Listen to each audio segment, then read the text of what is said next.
Hello friends, good morning. So, yung workout ko ngayon ay squats workout at legs workout. So, samahan natin ng triceps. Okay? So, galing pala ako sa basketball court. Naglalaro ako mga 30 minutes siguro. Ano lang, para lang pa cardio. Tapos, ah, maaga ako mga 5:30 AM. Tapos, nag-umpisa ako mag-workout mga 6:30. Okay, so before ako pumunta doon, nag-warm up na ako dito sa bahay. Simulan natin yung warm up. Tapos, syempre, una kong ginawa ay uminom muna ng pre-workout para condition tayo. So, dalawang stick na kape yung ah, iniinom ko. Konti lang yung tubig. Tapos, nag-warm up na. After ng ganito warm up ko, pumunta na ako. Tapos, nagpo-push ups pa pala ako dito. Mga 300 push ups. Tapos after push ups ko, pumunta ako sa malapit lang yung ano namin dito, basketball court.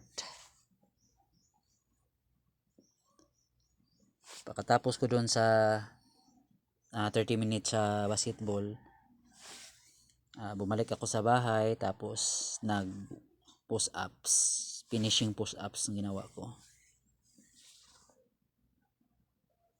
Meron pa tayong ano dito, photo bomber.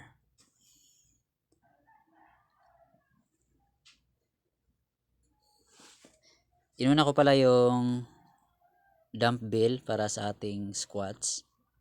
Yung ginawa ko dito, half and pull. Half para sa legs, tapos pull para matamaan yung butt natin. So nakatulong tong squat sa akin kasi yung dito sa may butt ko, nagkalaman siya. Dati wala talaga. Ngayon nagkalaman siya. Malaking tulong ang squats. Narrow squat tsaka yung sumo squats.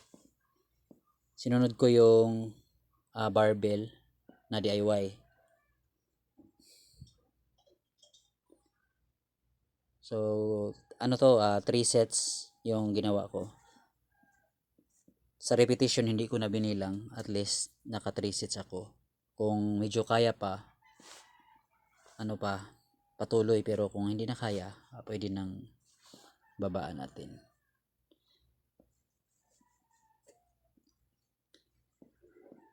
At least maka twice a week ako sa squats at legs, okay na. Tsaka, yung partner ko pala sa squats at mga legs workout ko, calves. Mag-workout din ako sa calves ko. So, hindi ko na kinuna ng video. Tapos, sunod itong triceps. So, pinarisan ko siya ng triceps extension at triceps dip. Yun yung sa triceps ko. Okay, maraming salamat. And don't forget to follow and share.